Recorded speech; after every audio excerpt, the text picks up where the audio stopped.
Pablo Sigismondi aquí en nuestra mesa y del equipo de producción nos dice por Ucrania, y quería preguntarte del tren de la bestia. Pero hay que decir siempre la que experiencia. Belgrano está más para adelante que Talleres. ¿Está más para adelante? Sí. Bueno, córtale el micrófono, Manu, ¿eh? Así que Se cortó la entrevista. se cortó la luz. Ucrania para otra visita, Pablo. Bueno, Ucrania, el tema latente, pero ¿podés hacer así un ápice y contarnos esta experiencia del tren de la bestia? Sí, esa fue una experiencia muy dura y muy increíble porque yo quería subir al tren con los migrantes y esto lo hice en Oaxaca, en Chiapas, y me bajé en Oaxaca un día de tren arriba del vagón donde uno realmente siente, porque viste esto de sentir verdaderamente, vos imagínate, vas sentado en un enrejado arriba del vagón, agarrándote con los dedos del enrejado para no caerte, cuando hay sol, cuando hay viento, cuando hay lluvia, cuando hace frío, cuando hace calor, estás ahí arriba. Cuando querés hacer alguna cosa como ir a hacer tus necesidades, tenés que bajarte con el tren en movimiento siempre, porque lógicamente que el tren es un carguero que va recorriendo México y que no es uno, son muchos distintos tramos, y vos te tenés que bajar con el tren en movimiento por las escalerillas esas y ponerte entre los dos vagones a hacer volver, y después a eso sumarle todo lo que tiene que ver con los maras, los traficantes de migrantes, los traficantes de drogas que están ahí, ¿no?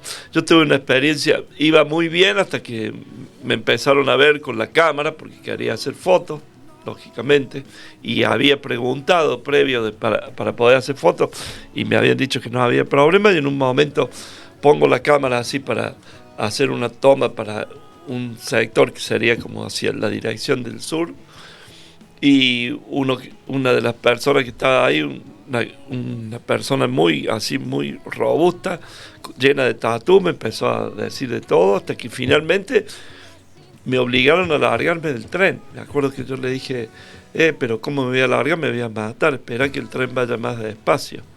Cuando cruzó por un poblado que calculo debe haber ido a 15, 20 kilómetros por hora, ahí me largué con todas las cosas. Bueno, lo importante es poder contarlo, porque hay que vivirlo, ¿no? Igual que meterse. Son territorios que no son Ucrania porque no están en una guerra declarada y abierta, pero que son parte de nuestra patria grande latinoamericana, tan sufrida, y como dice Galeano, o como decía Galeano, estas venas abiertas de nuestra América Latina, ¿no? Que en el tren de la bestia se ven claramente. Bien, recién mencionábamos el tema Ucrania, ¿sí? Y Rusia. ¿En qué situación estamos? Por ahí, ¿es factible decir que estamos en una guerra fría o en la puerta de una tercera guerra mundial? En una guerra fría no estamos, porque la Guerra Fría fue un enfrentamiento ideológico entre las dos grandes potencias, entre Occidente y el mundo soviético, y esa Guerra Fría era ideológica, era comunismo versus capitalismo. Ahora no estamos en una guerra ideológica, es un error decir Guerra Fría. Vamos a decir que la Guerra Fría duró del 46 al 90. Ahora no estamos en una Guerra Fría porque tanto Ucrania como Rusia y como Occidente tienen sistemas capitalistas, con variaciones, pero básicamente no hay, por ejemplo, entre los tantos errores que se repiten ahora a partir de lo que sucede en Ucrania, es decir, Putin es comunista o entramos en una nueva guerra fría, esto no tiene nada que ver con la realidad, por un lado, y no podríamos inferir hacia dónde vamos. Yo creo que es muy difícil catalogar hacia dónde vamos, porque por primera vez prácticamente en la historia tenemos la amenaza no solamente latente, sino hasta real, de que puede derivar a un conflicto atómico. Estamos en un momento sumamente peligroso porque la potencia que invade Ucrania, que es Rusia, es una potencia nuclear. y la potencia nuclear está chantajeando de alguna manera al resto de Europa y del mundo, diciendo, bueno, si ustedes se meten más, yo utilizo armas atómicas, que sabemos que es el fin, por supuesto. Y esas son las últimas declaraciones del presidente ucraniano Zelensky. Sí, bueno, acá también, como en toda guerra, cada uno lleva agua para su molino y hace su propia propaganda. No se puede tomar al pie de la letra ni lo que dice uno ni lo que dice el otro. Es clarísimo desde el punto de vista geopolítico que a Rusia se la acercó, se la buscó destruir, se la buscó dividir en los últimos 30 años a partir del fin de la Unión Soviética. Se fue avanzando cada vez más sobre el espacio geopolítico de lo que era la Unión Soviética. La OTAN, concretamente, la Organización del Atlántico Norte, fue avanzando cada vez más, incorporando más países, llevando más bases militares, llevando más misiles, cada vez más y más cerca de la puerta de la Federación Rusa. Entonces, por un lado, uno se pregunta si se terminó la Guerra Fría, si desapareció el bloque militar del Pacto de Varsovia, que representaba a los países soviéticos o del bloque comunista. Si ya no hay más ese enfrentamiento ideológico, como acabamos de decir, ¿con qué necesidad sigue existiendo la OTAN? Y mucho peor, ¿con qué necesidad la OTAN sigue ampliándose más y más y avanzando? ¿Y qué pasó? Rusia, después de que terminó la Guerra Fría, cuando desaparece la Unión Soviética, implosiona, se transforma en un conjunto de 15 países nuevos, etcétera, etcétera, estaba en una situación de absoluta debilidad, estaba como un boxeador que había sido noqueado. Entonces, Occidente, y cuando decimos Occidente siempre nos referimos principalmente a Estados Unidos, que es el que tiene realmente la manija de Occidente y de la OTAN, buscaron aprovecharse de esa situación de debilidad y de haber dejado a Rusia en el piso, y fueron ampliando. Y se han cebado con esta política, discúlpenme. No se han dado cuenta que en los últimos años Rusia nuevamente se levantó y que no es un país cualquiera, es el país más extenso del mundo, es un continente, es una telurocracia de 17 millones y medio de kilómetros cuadrados. Es un país tan gigante como todo Sudamérica. No se la puede ningunear como si fuese un paísito más. ¿Qué ha sucedido en los últimos años? A partir especialmente después de el 2008, cuando otra vez la OTAN provoca a Rusia queriendo entrar a Georgia en el Cáucaso, Rusia reacciona y empieza a modernizar, a llevar a todo su arsenal militar, pero especialmente el arsenal atómico, a ser hoy el más avanzado del mundo. La capacidad nuclear y los misiles, etcétera, que tiene la Federación Rusa hoy, lo ponen a la vanguardia del planeta. A pesar que económicamente es un país casi sudamericano, a pesar que tiene muchísimas otras debilidades, podemos hablar del sistema autocrático, podemos hablar desde el punto de vista político, el déficit que según nosotros tiene en su democracia, podríamos hacer muchísimos análisis, pero concretamente Rusia es la mayor potencia atómica del planeta. Y acá Occidente no se ha dado cuenta, no ha tomado en cuenta las advertencias, los avisos que a lo largo de los últimos años la Federación Rusa fue haciendo. No solamente, esto quiero decirles chicos, esto no ocurre en los últimos 2 meses, esto viene una acumulación, como una tormenta de verano, se ha ido acumulando la tensión, se ha ido acumulando la bronca, se ha ido acumulando la falta de respuestas, se ha ido acumulando, seguir ninguneando y humillando a Rusia como si fuese algo así casi de nada. No. Fíjate, ya en el año 2017, en la Conferencia de Seguridad y Cooperación en Europa, la OSDE, que se celebra en Múnich, Putin dice claramente, ¿hasta cuándo nos van a seguir cercando y ampliando la OTAN?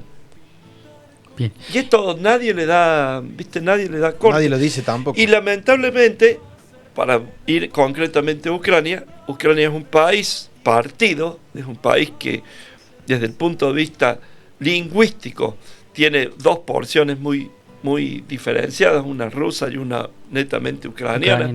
Una lucha interior dentro de Ucrania entre un país que quiere ser europeo occidental y un país que está dentro del mundo eslavo ruso.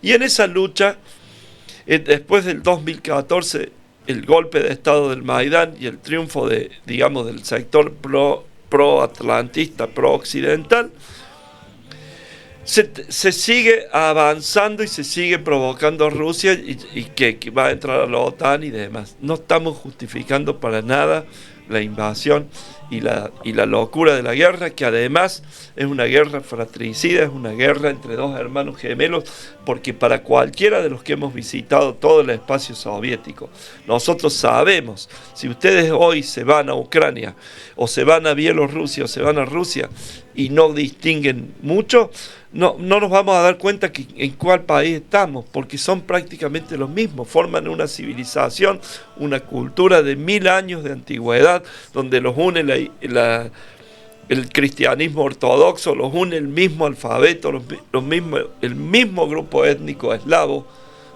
al que pertenecen. Entonces, incluso más, Ucrania es de alguna manera el lugar de nacimiento del mundo eslavo, en el Rus de Kiev. Entonces, se ha buscado cercar, provocar. Lamentablemente llegamos a esta situación. Y ahora en esta situación, en cómo estamos en este momento, creo que puede pasar cualquier cosa. Nada buena, ¿no? Bien. Pablo, con respecto, volviendo a lo que la mayoría de los medios mencionan, como decíamos, de la Guerra Fría, la Tercera Guerra Mundial, vamos a esto. Los bloqueos que se le están surgiendo ahora a Rusia, que sabía que lo iba a tener, porque miden ellos las consecuencias siempre, esos bloqueos, por ejemplo, deportivos, económicos y demás, ¿por qué se los mira desde el lado del país invasor, por así decirlo, y no, por ejemplo, no lo medimos también de la misma manera cuando justificaba Estados Unidos la invasión a Irak? Ah, excelente. En el año 2003, en marzo del 2003, Estados Unidos, en contra de la opinión mayoritaria de las Naciones Unidas y sin permitir la votación del Consejo de Seguridad porque sabía que no lo iba a lograr, y violando el derecho internacional, invadió Irak con argumentos absolutamente falsos, absolutamente mentirosos. Estados Unidos, España y el Reino Unido, que fueron el famoso Triángulo de las Azores, invadieron Irak, destruyeron un país completo, absolutamente. Dejaron cientos de miles de muertos, millones de refugiados. Y eso lo han hecho en Somalia, y lo están haciendo en Yemen, y lo quisieron hacer en Siria, y lo hicieron en Afganistán, y lo han hecho en muchísimos otros lugares del mundo. ¿Qué pasa? Es parte de la hipocresía. Es decir, si nosotros midiésemos, y es parte de la hipocresía y es parte de este mundo unipolar y este mundo donde el hegemón norteamericano, estadounidense, después del fin de la... Acá pasó algo muy simple, Mati. Terminó la Guerra Fría, Francis Fukuyama escribe un libro que se llama El fin de la historia y el último hombre, y ellos creyeron que toda la humanidad tenía que alinear a los designios que ellos creían que eran lo correcto, lo que ellos creen que es lo democrático. Así se cargan países por completo. ¿Y cuál es el gran argumento? Que ellos están trayendo libertad, derechos humanos, democracia, etcétera, etcétera, que es exactamente la antípoda. Nunca jamás llevaron a ningún sitio ni libertad, ni democracia, ni derechos humanos. Llevaron destrucción, lo hicieron en Panamá, lo hicieron en Grenada, nosotros lo sabemos en Latinoamérica, en golpes de Estado que han asolado el continente, asesinado presidentes, invadido Haití, bueno, una lista larguísima. Y sin embargo, en la hipocresía occidental ahora nos rasgamos las vestiduras y decimos Rusia. Creo que es muy tremendo, creo que así como es pésimo la decisión del presidente Putin de invadir Ucrania y de asesinar y matar a sus propios hermanos que son gemelos, los ucranianos, es igualmente pésimo esta reacción de poner sanciones, de boicotear, de seguir enviando armas a Ucrania, etcétera, etcétera. Esto solamente está alimentando más el fuego de la guerra y está profundizando más el conflicto. Y además está demostrando justamente la hipocresía por este antecedente que mencionaste. El mercado de diamantes tiene en Rusia a uno de los principales proveedores del mundo. Y en el mercado de diamantes no se ha boicoteado Rusia. Qué casualidad. Porque mueve en Bruselas, la capital de Bélgica, 42.000 millones de euros anualmente. Ahí Rusia sigue pudiendo operar. Me parece además, como medio de comunicación, vergonzoso que se prohíba la transmisión, más allá de que sabemos que será propaganda, si lo que recibimos acaso nosotros en los medios occidentales, en la radio, en la CNN, o en la televisión española o en cualquier otro, ¿no deja acaso, no es propaganda desde el otro lado? Entonces esto también nos demuestra esa enorme hipocresía y soberbia de querer acallar. A mí me parece que es tremendo, porque además no nos permite lo que de alguna manera expliqué que es el viaje, que es ir al encuentro del otro. Si vos cerrás la puerta, si te metes adentro de tu burbuja, y si vos crees que la burbuja tuya es la mejor que hay, y no hay ninguna que la supere, ¿cómo vas a salir a encontrarte con el otro? ¿Cómo vas a salir vos a encontrarte occidental con un ruso si estás cercando completamente todo? Y estás boicoteando y estás tirando más y más y más. Creo que acá hay dos imperios en decadencia, que es el imperio occidental y el imperio ruso, que han tomado la división interna del pueblo ucraniano para saldar sus problemas, para delimitar sus áreas de influencia. Hay una pérdida absoluta del conocimiento de la historia. Huntington, Samuel Huntington, cuando habla en el libro The Clash of Civilizations, el choque de las civilizaciones, Huntington dice que el mundo va a vivir relativamente en paz en tanto y en cuanto las 8 civilizaciones que él define en su libro, la occidental, la iberoamericana, la subsahariana, la india, la china, la japonesa y la eslava, que es la rusa, no interfieran una sobre la otra, no busquen una ganar espacio sobre la otra. Él dice, si nosotros logramos que esas 8 civilizaciones, que por supuesto podemos mencionar que podremos tener o no coincidencias de cómo las define Huntington, etcétera, hay áreas que no son líneas divisorias totales, sino que hay áreas de confluencia, etc. Pero digo, si uno hubiese tomado un mínimo de esta idea de Huntington, probablemente no hubiésemos llegado a esto, porque evidentemente el mundo eslavo va desde Yugoslavia hasta Vladivostok en el mar de Japón. El mundo eslavo no es solamente Rusia, es Rumania, es Polonia, es la República Checa, es Eslovaquia, es Bulgaria. Entonces, es Croacia, es Eslovenia, es Serbia. ¿Cómo te querés cargar todo eso? ¿Cómo Occidente puede tener tanta hipocresía de condenar lo que hace Rusia? Cuando yo estuve en el año 2008, cuando se independizó otro país inexistente, artificialmente creado, que es Kosovo, en los Balcanes, que en realidad es una provincia arrancada a Serbia. Kosovo nunca podría ser un país independiente, y sin embargo lo es, porque es una base militar norteamericana y porque Occidente lo creó para meter también otra llama dentro de las civilizaciones eslavas. Y quiero decirles, chicos, yo estuve en Belgrado, tengo fotografía y demás de la destrucción que hizo la OTAN bombardeando sistemáticamente Belgrado. Ustedes recordarán que destruyó la embajada de China en Belgrado. Y ahí no hubo sanciones, no hubo nada, todos estábamos felices viendo la guerra como... Entonces, acá también hay una enorme asimetría en cómo evaluamos, y evidentemente hay un mundo, un hegemón estadounidense que está haciendo agua por los cuatro costados porque sabe muy bien que su gran contrincante y enemigo en el siglo XXI no es Rusia y no es Ucrania, no es el mundo eslavo, sino que es China, y está dando los últimos aletazos para ver cómo demuestra su poder frente a China. Porque perder la influencia en Europa Occidental es también quedar en una debilidad frente a China. Acá en realidad no quiero aburrirlo con todo esto porque es geopolítica pura. Y lo que tiene que quedar claro que vos movés un tablero y esto es una pieza de ajedrez. Acá vos movés uno y se mueven todos. Claro. No es que se mueve uno solo. Hay que agarrar el planiferio y ver holísticamente, ver la totalidad y ver esto que está sucediendo en Ucrania. Es un tsunami que afecta a toda la humanidad. Acá no nos salvamos nadie, que veamos las bombas por la televisión, ¿eh? Qué mensaje. Qué mensaje. Qué mensaje, la verdad.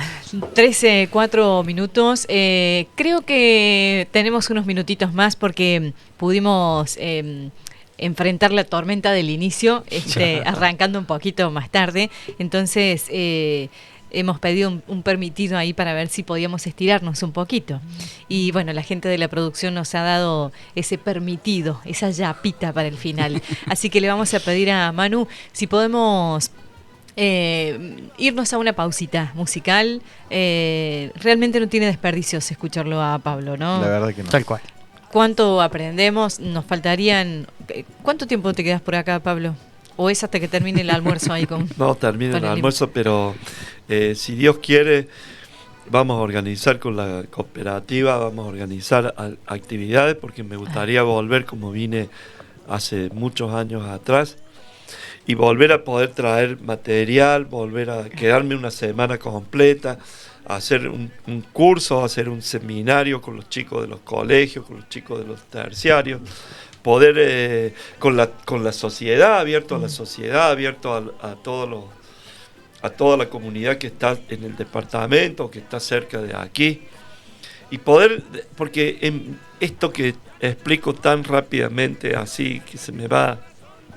En realidad hay que explicarlo con mapas, hay que explicarlo con gráficos, con diagramas, con fotografías reales de los lugares que estoy mencionando, que los conozco del viaje, tanto de Ucrania, de Rusia, de Kosovo, de donde sea. Hay que explicarlo desde la vivencia, porque aquí también el otro problema que tenemos en Argentina, en los países de la periferia, de nuevo, no vamos a hacer la pausa. No, para, no te embales, para un cachito, para. No, y encima nos está tirando una primicia. Para, no es malo. Nos bombardeó con primicia. Digo. Momento. Bien, hacemos una pausita, Manu, puede ser. Nos queda ahí ya el próximo tema abierto. Ay, ya, qué bárbaro. Pausamos un segundito. Sí, bueno, hablando de mojado, nos vamos a mojar con los saludos. Sí, tengo acá. Pregunta para Pablo, pero pase saludo. Bien. Saludo de Nancy, muy buena la entrevista a Pablo Sigimondi. También tenemos acá el saludo de Chiche Arnaudo. Abrazo a Pablo, excelente análisis de geopolítica.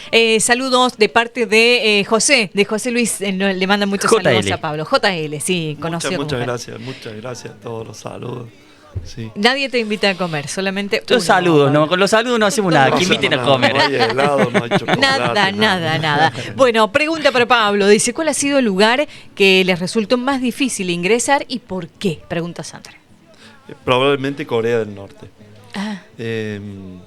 Porque a Corea del Norte no entra nadie, apenas si entraban antes, ahora ya menos, entraban apenas 2.000 occidentales por año. Entonces, tuve más de una semana yendo y viniendo a la embajada de Corea del Norte en Beijing, en la capital de China, para tramitar, y ellos, digamos, me preguntaban todas las veces. Acá tenemos una foto de Corea del Norte. Gracias, muy amable. Vamos ilustrando ya que estamos. Lindo. Gracias. Y bueno, me preguntaban que por qué quería ir, que para qué quería, entonces yo simplemente dije, soy viajero y quiero conocer todo el mundo, y quiero conocer tu país, y quiero entender qué es tu país, y bla, bla, bla. Y bueno, y después de esa ida y vuelta, finalmente me dieron un visado de una semana y pude entrar durante una semana, 10 días, a Corea del Norte. ¿Y qué tal fue esa experiencia? Fue una experiencia extraordinariamente rarísima, porque no te podés mover por todo lo que estuve contando del viaje y demás, nada que ver. Estuve aislado, digamos, en un hotel internacional dentro de una isla.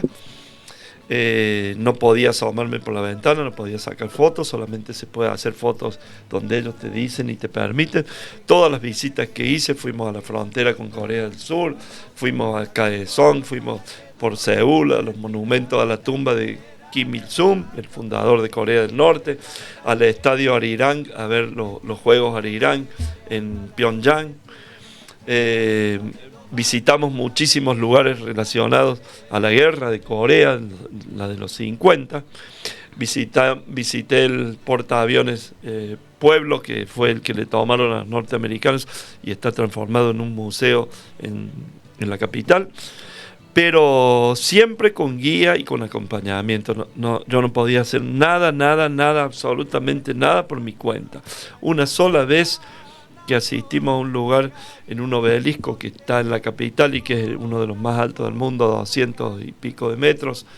Subimos hasta el obelisco y cuando bajamos había un baile y ahí me permitieron como jugar un poco entre la gente y demás. Uno de ellos me sacó una foto con una mujer, pero digamos no tuve interacción con la gente. Me acuerdo cuando subimos, por ejemplo, cuando fuimos al metro de Pyongyang, me llamaba la atención.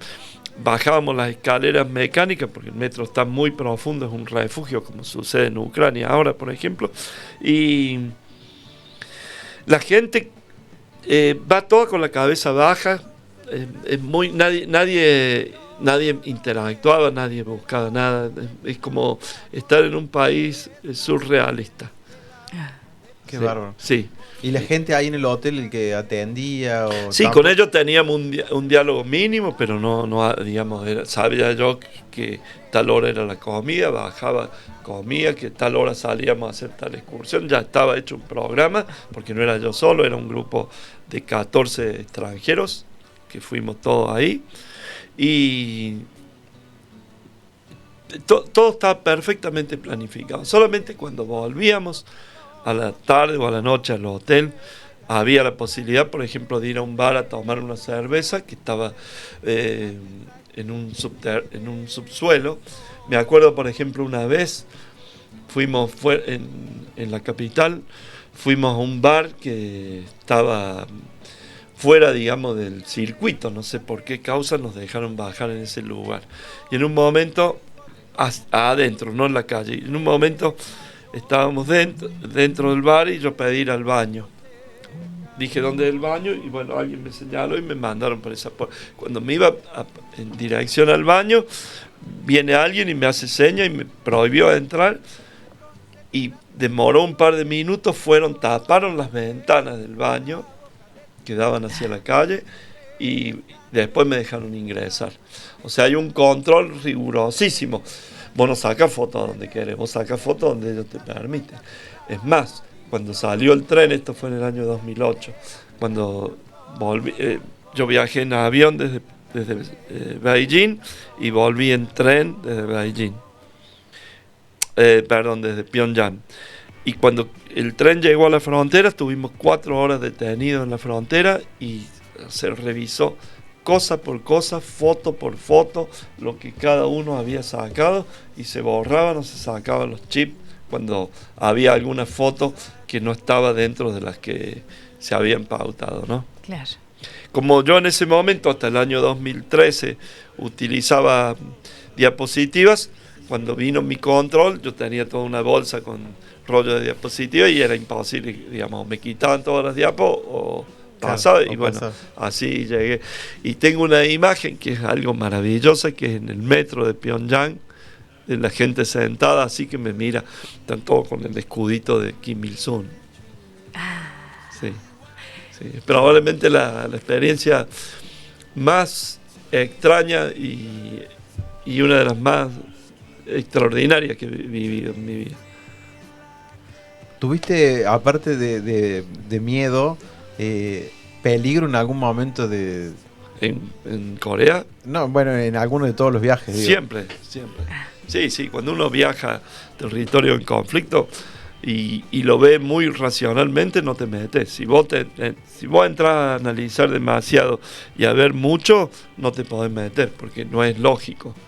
Sabés que estás yendo a un lugar donde podés no salir vivo más. En Siria, en Palestina, en cualquier lugar en conflicto, en Somalia, ni hablar. En Irak ni hablar, en Afganistán ni hablar. Vos sabés que yo lo sé, porque además es lo que hago de geopolítica, sé perfectamente que estoy entrando a la boca del lobo. Pero bueno, creo que también el aporte que intento hacer a la sociedad es poder entender, que es un poco lo que quería decir antes, que nosotros también desde Argentina somos capaces de poder generar nuestra propia información y conocimiento. No siempre nos hace falta recibir los enlatados que vienen ya armados de otros lugares, porque además esos enlatados tienen ya un filtro ideológico, un filtro cultural, etcétera, que no es nuestra mirada. Muchas veces me ha sucedido que me encuentro con un occidental, un europeo, y me dice, no, ese lugar no va a querer ir, es muy peligroso, mira lo que dice la guía, acá yo tengo una... Y si vos te pones a ver, y es cierto lo que dice, pero...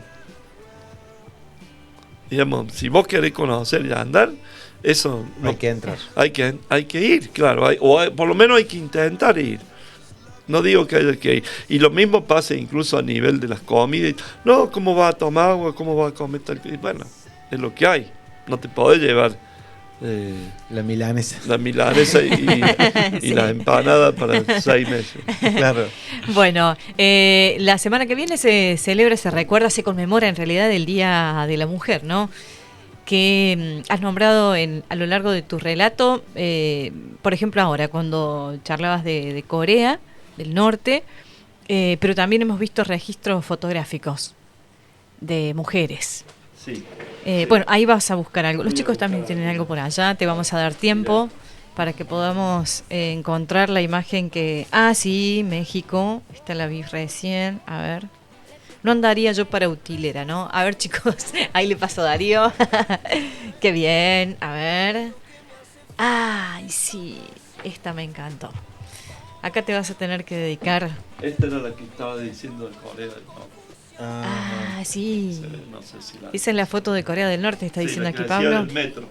La que decías del metro. Y esta tiene un destacado también, ¿no? Bueno, todas las fotografías. Ahí termino de buscarte. esto Perfecto. para algunas de las mujeres.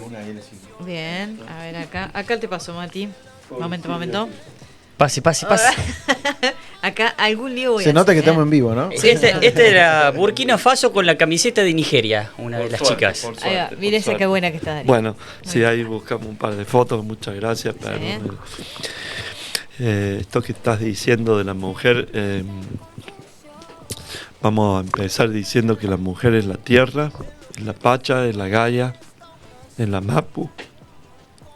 Por eso que también está íntimamente unida la búsqueda de no destruir nuestra Pacha con la mujer. Hoy, este mes, que es el mes de la mujer, ¿qué podemos decir? Recordarles, contarles que hace un par de años hicimos un libro de mujeres. Muchas de las imágenes que estamos viendo están en ese libro, se llama Mujeres. Los textos son de María Teresa Andrueto, tuve el honor que la Tere me acompañara en el libro. Y son imágenes de mujeres en distintos lugares del mundo donde se va retratando la cultura, las problemáticas, las religiones, los trabajos, la educación. Por ejemplo, miren esta foto, es muy triste, pero a su vez es una foto que permite entender muchas cosas. Este nene era Barak, un soldado israelí que murió en la Franja de Gaza, al revés, digamos, de lo que hablábamos hace. Y esta es su abuela y su mamá. Y me recibieron en su hogar, me contaron, pude conocer una historia muy triste, desgarradora. Ustedes imaginen un chico de 20 años haber muerto en esas circunstancias. Y entonces, bueno, uno va tratando de transmitir y de entender, porque además en los conflictos y en las guerras la sangre y las lágrimas son iguales para cualquiera que sea, no hay distinto color. No hay bandera. La que vos tenés, Matías, por ejemplo, es una foto en Burkina Faso, donde las niñas están moliendo piedras para después lixiviar y extraer el oro. Son minas ilegales de oro. Las chicas trabajan por centavos por día, el oro va a parar a Suiza. Esto es parte, de la explotación humana, de todas las miserias que hay en el mundo, que realmente nos dejan pensando más de una vez cómo podemos hacer esto a nuestros propios congéneres, ¿no? A nuestros propios semejantes. La que vos estás sosteniendo sobre México tiene que ver con una protesta indígena. Las mujeres están absolutamente desnudas, como ustedes la pueden ver. Es una protesta de indígenas del estado de Michoacán, en el Distrito Federal, a raíz de las situaciones de todo lo que tiene que ver con la marginalidad histórica y demás que viven las personas, que es un poco otra problemática muy interesante, tiene que ver todo con nuestros pueblos originarios, no solamente en México, sino en toda nuestra patria grande latinoamericana, cómo han sido marginados históricamente, han ido quedando de lado, le hemos ido robando sus tierras, lo hemos ido acorralando, etcétera. Bueno, esto es una protesta de uno de los tantos pueblos originarios de nuestra Abya Yala en la Ciudad de México, ¿no? Y digo, cuando uno piensa el mes de la mujer, en realidad es muy bueno que haya un mes donde tengamos una especial dedicación a la mujer, pero desde el punto de vista de nuestro trabajo como humanidad, debería ser permanente, no podríamos reducirlo a un mes, porque además la mujer tiene una enorme paradoja, es el sexo fuerte, porque en realidad el sexo fuerte es el sexo que se hace cargo de las tragedias que hacemos los hombres. Digo los hombres como género masculino, de las guerras que nos producimos, de las destrucciones que nos hacemos. Las mujeres cargan la leña, las mujeres construyen la choza, las mujeres llevan el agua, las mujeres crían los niños, las mujeres hacen de comer, las mujeres transmiten por la lengua la educación. En muchos lugares del mundo la educación sigue siendo casi memorística. Te pones abajo de un árbol y te van contando cómo es. Esa es la biblioteca.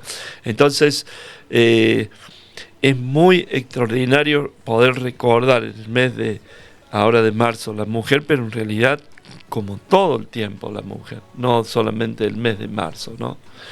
Y por supuesto también otra idea que yo tengo de viajar, hay muchísimo más menos diferencia entre culturas si uno lo ve desde el género de la mujer que si uno lo ve desde el género masculino. Y hay muchísima posibilidad más de entendimiento si uno lo ve del género de lo femenino que del masculino. Y hay muchísima más tradición y mantenimiento de la tradición, de la tierra y de la autenticidad de la cultura en una mujer que en un varón. En cualquier lugar del mundo, cuando uno se va lejos, el varón capaz que tiene puesto una remera como nosotros, tiene puesto un pullover, lo que sea. La mujer es la que siempre tiene el vestido. Obsérvenlo nomás cuando uno viaja en nuestros territorios ancestrales al norte, por ejemplo. La mujer colla es la que tiene el vestido. El hombre a lo mejor anda como cualquier otro. Esto es, para mí, una demostración física de la enorme unión y permanente contacto que tiene la mujer con la tierra, que los varones lo vamos perdiendo, por lo mismo que los varones somos nómadas, históricamente desde tiempos ancestrales salimos a buscar, a cazar, salimos a guerrear. La mujer se queda en el nido también, ¿no? Muchachos, hemos llegado al final. La verdad, un programa que no ha tenido respiros, que hemos estado aquí con la mandíbula siempre latente porque se nos caía la boca de la sorpresa, del agrado. Qué satisfacción tan lindo que nos da la radio, ¿no? Sí, ¿cuántos mensajes nos ha dejado acá Pablo? Qué bien. Muchísimo, Qué bien. muchísimo. Bueno, bien. le agradezco mucho. Mira, yo pienso que cuando vine hace 19 años, vos eras un niño en el secundario y ahora estás acá en la radio y seguramente ustedes también. Y digo yo, qué alegría, porque es también el viaje es circular. El viaje es para volver y contarlo. El viaje no se termina hasta que no se cuenta. No hay terminación del viaje. El único viaje que no es circular o que no fue circular en el relato es el que cuenta Quiroga en Desterrado cuando habla de misiones. Todos los demás viajes, el viajero vuelve y lo cuenta. Y nosotros decimos en el viajero, que el viaje no se termina hasta tanto y en cuanto uno no tenga la posibilidad de transmitirlo y de contarlo. Pensemos cualquiera de nosotros, nos vamos a cualquier lado y venís desesperado para decir, che, vos sabés que estuve allá, que no sé. Bueno, ahí recién está cerrando el viaje, cuando podés contar, cuando le mostrás la foto, cuando le contás la anécdota y demás. Entonces, muchas gracias por esta posibilidad, a la cooperativa, a ustedes chicos, a la radio, a la televisión, al programa, a los oyentes, a los que nos ven. Muchísimas gracias por esta posibilidad de también ayudarme a cerrar el viaje o los viajes en este encuentro transmitiéndolo, ¿no? Tal cual, la verdad. Gracias por lo que nos has contado, Pablo. De verdad, acaba de entrar un último mensaje, dice acá: gracias, Pablo, por brindarnos tus conocimientos y compartir tu experiencia de vida. De esta manera hacemos el cierre de este Soltate lluvioso, pero con tanto sol aquí adentro que realmente se nos ha pasado volando este horario. Pablo, te espera una mesa. No sabemos si hay algo comestible, pero una mesa seguro, familia, afecto, buena recepción. Que nos saquen una foto ahora. Gracias, Pablo. Retrate la foto nuestra. Muchas gracias a ustedes. Hasta muy pronto, si Dios quiere. Hasta Seguramente, pronto, hasta seguramente. pronto. Bueno, chicos, nos despedimos. Manu, aplausos para Para Manu. Manu. Muy Manu. bien, aplausos, Manu. Grande, Manu. Qué bien, Manu, qué bien. Fede, muchas Salvavidas, gracias. Manu. Salvavidas, sí. Hoy lo vamos a bautizar así. Bueno, ya que voy a hacer por lo menos una selfie. ahora. Una selfie. Ah, muy bien, entonces sonreímos para Sabe aquel lado. sacar fotos, ¿no? Sí. Sabe, Pablo, ¿no? A ver, el último momento registrado.